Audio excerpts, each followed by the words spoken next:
السلام علیکم، میرا نام ہے ذیشان عثمانی۔ آج ہم بات کریں گے ہمارے معاشرے کے سب سے زیادہ مس انڈرسٹوڈ کریکٹر کے اوپر، اور وہ کریکٹر ہے فادر کا، باپ کا۔ جس لمحے بچہ پیدا ہوتا ہے نا، اس لمحے اس کو ماں کی محبت سمجھ میں آ جاتی ہے۔ جب وہ باپ بنتا ہے تب اس کو باپ کی محبت سمجھ میں آتی ہے، تب تک اسے باپ کی محبت سمجھ میں نہیں آتی۔ باپ ہمارے معاشرے کا وہ مظلوم ترین کریکٹر ہے جو ہر وقت ہر جگہ سے پستا ہے۔ نہ وہ رو سکتا ہے اور نہ اس کی کوئی پرابلم سمجھتا ہے۔ حقوق نسواں کے چکر میں خواتین جب چاہیں جہاں چاہیں جس کے سامنے رو دیتی ہیں۔ باپ بیچارہ رو بھی نہیں سکتا، اور رو بھی دے تو اس کی سنے گا کون؟ اس کا کمیونیکیشن کا جو طریقہ ہوتا ہے وہ بڑا نرالا اور الگ ہوتا ہے، اور ہمیں بڑی ضرورت ہے کہ ہم اس کو سمجھ سکیں۔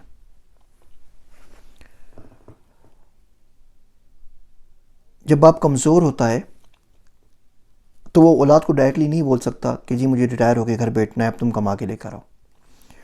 تو کیا کہے گا؟ وہ بولے گا یار تم صبح ٹائم پہ کیوں نہیں اٹھتے؟ اپنی ٹائم مینجمنٹ کرو، کوئی جاب واب دیکھو، اچھا اپنے قدم پہ کھڑے ہو جاؤ۔ بیسیکلی وہ کہنا یہ چاہ رہا ہوتا ہے کہ بیٹا زیادہ ٹائم ہی نہیں میرے پاس، 10-15 سال میں اور چل سکتا ہوں، تب تک you put your house in order, تاکہ اپنے لیے بھی کچھ کرو، میرے لیے بھی کچھ کرو۔ باپ جب بولتا ہے کہ بیٹا اتنا ٹائم نہ لگاؤ یوٹیوب کے اوپر، واٹس ایپ کے اوپر، کیا تم کمپیوٹر پہ ہر وقت بیٹھے رہتے ہو؟ تو اس کا اصل مقصد تو کہنے کا یہ ہوتا ہے کہ کبھی مجھ سے بھی پوچھ لیا کرو، مجھے پانی چاہیے، چائے چاہیے، مجھے کوئی تکلیف تو نہیں ہے۔ باپ جب اولاد سے پوچھتا ہے کہ بیٹا طبیعت ٹھیک ہے، سر میں درد تو نہیں ہے، تھکے ہوئے تو نہیں ہو، تو بیسیکلی وہ کہنا یہ چاہ رہا ہوتا ہے کہ میری ٹانگوں میں آج بہت درد ہے۔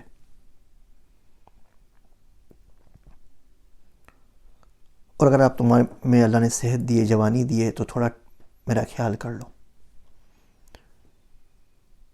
ہمارے ملک میں جب باپ غریب ہوتا ہے تو فیملی بولتی ہے پیسے کما کے لے کر آؤ۔ جب باپ امیر ہوتا ہے تو فیملی بولتی ہے آپ نے ہمیں ٹائم اور محبت ہی نہیں دی آج تک۔ کسی حال میں خوش نہیں رہتے۔ وہ گھر بیٹھ کے ٹائم دے تو اسے تانا پڑتا ہے کہ پیسے نہیں کماتا، وہ باہر جا کے پیسے کمائے تو تانا پڑتا ہے کہ گھر کے لیے ٹائم نہیں ہے۔ وہ محبت دے تو کہا جاتا ہے کہ تمہارے الفاظ سے کچھ نہیں ہوتا، دنیا بڑی ظالم جگہ ہے، بی ریئلسٹک۔ وہ اس ظالم دنیا میں کام کرنے کے لیے نکل جائے تو بولتے ہیں تمہارے پاس محبت کے لیے وقت نہیں ہے۔ آپ نے بہت سارے بوڑھے حضرات دیکھے ہوں گے جو واٹس ایپ کے اوپر اچھی اچھی حدیثیں شیئر کر رہے ہوتے ہیں۔ کہیں نہ کہیں روز نہ روز کہیں نہ کہیں سے کسی نہ کسی باپ کا میسیج آ جاتا ہے، فلاں حدیث جس میں والدین کی عصمت کا بیان ہے، فلاں مولوی صاحب کا بیان جس میں انہوں نے کہا ہے کہ اولاد کو ماں باپ سے نافرمانی نہیں کرنی چاہیے۔ یہ تمام باتیں وہ جو شیئر کر رہے ہوتے ہیں فارورڈ میسیجز کی شکل کے اندر، یہ تمام باتیں وہ ہیں جو وہ کرنا چاہ رہے ہوتے ہیں، ڈر اور خوف کی وجہ سے نہیں کر پاتے، اس لیے کہ بچے ان کی بات مانیں گے نہیں اور بیوی ان کی بات سمجھے گی نہیں۔ وہ ہمیشہ ماں کی فطرت میں ہے کہ وہ اولاد کی سائڈ لے گی، اولاد کی فطرت میں ہے۔ باپ تو باہر کام کر رہا تھا نا، تو اولاد کو تو ماں نے پالا، تو اولاد بولتی کہ جی ہمارے اچھے برے میں تو ماں ہی کھڑی ہوئی تھی، باپ تو غائب تھا۔ باپ تو وہ کریکٹر ہے جو ہمیشہ انویزیبل ہینڈ کی طرح ایبسنٹ رہا نا، ان کی برتھ ڈے میں سے، گھومنے پھرنے میں سے، تمام جگہ پہ، تو ان کی تمام تو لوئلٹیز ہمیشہ ماں کے ساتھ ہوتی ہیں۔ آپ سے ایک کام کی بات عرض کروں، اگر آپ کے گھر میں ماں باپ ہیں اور صبح آپ کی آنکھ ان کی کھانسی سے کھلتی ہے، اگر آپ کے گھر میں ماں باپ ہیں، انہوں نے کوئی ایشو ہے، ایسیڈیٹی کا پرابلم ہے، کوئی اور بیماری ہے، آپ کے گھر میں ماں باپ ہیں، ان کو چلنے میں دشواری ہے، انہیں صحیح نظر نہیں آ رہا، ان کا دل بیٹھ رہا ہے، تو یقین جانیے اس وقت دنیا میں کوئی کام اس سے زیادہ امپورٹنٹ نہیں ہے کہ آپ جا کے ان کا علاج کریں۔ کوئی یوٹیوب کی ویڈیو، کوئی ڈیٹا سائنس کی ٹریننگ، کوئی سیمینار، کوئی لیکچر، کوئی ایگزام، کوئی جاب، کوئی گرل فرینڈ کے قصے، کوئی بیوی کے حقوق، سب سے پہلے جا کے ان کو فکس کریں۔ ہمارے ہر گھر کے اندر میڈیسن اس طرح آتی ہے، اس طرح گروسری آتی ہے، وہ دیکھیں کون سی میڈیسن کہاں آ رہی ہے۔ ہاں امی چلی جائیں گی ڈرائیور کے ساتھ ڈاکٹر کو دکھا کر آ جائیں گی.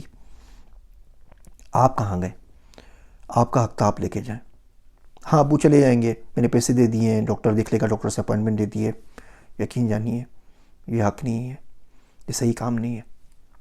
آپ ان کو اپنے ساتھ خود لے کر جائیے، خود ڈاکٹر سے معلوم کریں. ماں باپ بڑے کنجوس ہوتے ہیں، اسپیشلی جب اولاد بڑی ہو جائے تو ماں باپ اپنے آپ کنجوس ہو جاتے ہیں. وہ بولتے ہیں ٹھیک ہے میں 2000 والے ڈاکٹر کو نہیں دکھاتا، 500 والے سے پرچی کٹوا لیتا ہوں. بیٹے کو آگے کالج جانا ہے، پیسے کام آئیں گے. بیٹی کی شادی کرنی ہے، وہاں کام آ جائیں گے. ان کی برتھ ڈے پارٹی آ رہی ہے، آپ ان کو اچھے ڈاکٹر کے پاس لے جائیں، اچھی میڈیکل انشورنس دلوا دیں، ان کا اچھا علاج کروائیں.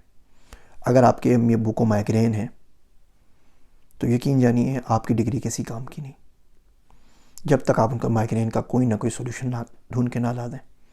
ان کو ایسیڈیٹی کا پرابلم ہے، اس کو پہلے سولو کریں.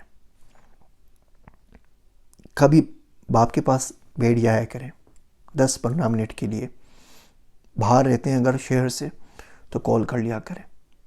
پیسے مانگنے کے لیے نہیں، وہ تو آپ کرتے ہی ہیں کہ پیسے چاہیے، فیس جمع کروانی ہے، فلاں جگہ جانا ہے، فلاں کریڈٹ کارڈ کا بل بھرنا ہے.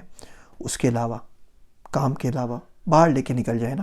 گھر میں 10-12 بندے ہوتے ہیں، کچھ بھی نہ کریں. آج اپنے والد صاحب کو بنائے ابو کھانے پہ چلتے ہیں، صرف آپ اور آپ کے ابو 2 بندے. اب بیٹی ہیں یا بیٹے ہیں، وہاں جا کے انہیں بتائیں ابو زندگی میں کیا چل رہا ہے، مہنگائی بڑی ہو گئی ہے، تنخواہ اتنی نہیں بڑھی ہے، کاروبار میں کیا مسئلہ چل رہا ہے، ہاؤ کین آئی ہیلپ. یہ ایک جملہ ہے، ہاؤ کین آئی ہیلپ، یہ دنیا کا ہر باپ سننا چاہتا ہے. اور ایک جملہ ہے جو ہمارے معاشرے میں اس کو زندگی بھر سننے کے لیے نہیں ملتا. صرف اپنی اولاد سے، دوستوں سے مل جاتا ہے، یاروں سے مل جاتا ہے، رشتہ داروں سے مل جاتا ہے، کولیگ سے مل جاتا ہے، غیروں سے مل جاتا ہے. اور نہیں سن پاتا تو اپنی اولاد سے، اور وہ مر جاتا ہے. اور اس کے بعد اولاد کی اپنی زندگی گزرتی ہے، اپنے بچے ہو جاتے ہیں، پھر وہ اس جملے کا انتظار کرتے کرتے مر جاتے ہیں. اور یہ بھی ریئلائز نہیں ہوتا کہ ایک وقت تھا کہ یہ جملہ ہم کسی اور سے کہہ سکتے تھے اور ہم نے نہیں کہا. اور آج قدرت انتقام لے رہی ہے اس وقت کا کہ ہمیں جملہ سننے کو نہیں مل رہا، لیکن ہم اس بات کو نہیں سمجھ پاتے.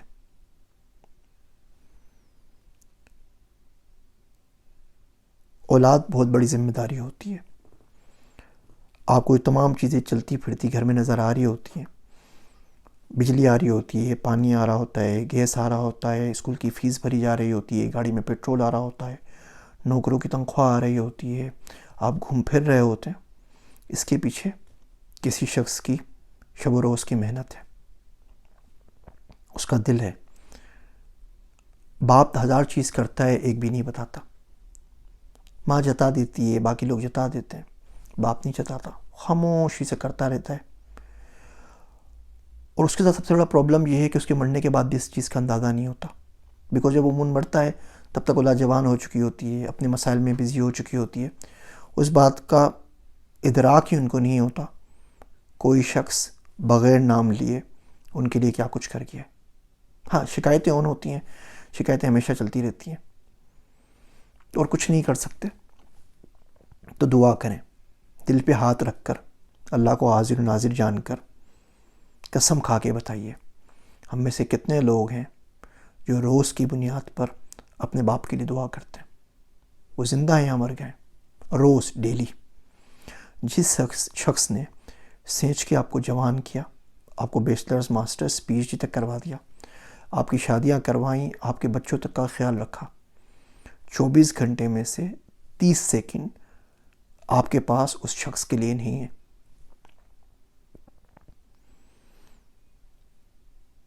تو یہاں تو دعا کیجئے، یا اس شخص کو باپ نہ کہا کریں، چھوڑ دینا. غیر کی طرح کام کیا، نوکروں کی طرح آیا اور چلا گیا زندگی سے، ٹینشن کس بات کی ہے.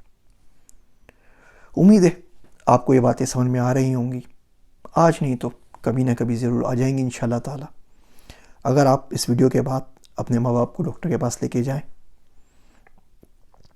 یا ان سے پوچھیں ہاؤ کین آئی ہیلپ، یا ان کے لیے دعا کریں، تو مجھے کمنٹ میں ضرور بتائیے گا. میری باتیں سننے کا شکریہ. میں ہوں آپ سب کا ذیشان عثمانی۔